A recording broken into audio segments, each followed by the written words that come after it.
light of evening Lissadale.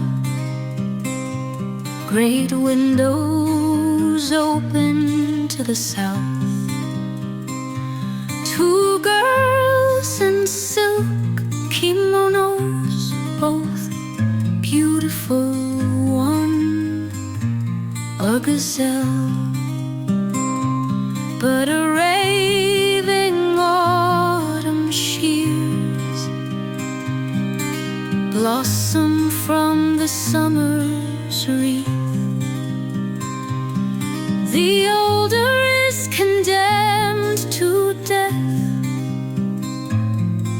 Pardon drags out lonely years, conspiring among the ignorant. I know not what the younger dreams, some vague utopia, and she seems, when withered, old, and skeleton gaunt,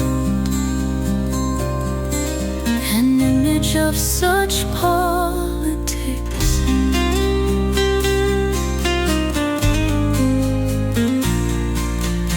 Many a time I think to seek one or the other and speak of that old Georgian mansion mix, pictures of the mind recall that take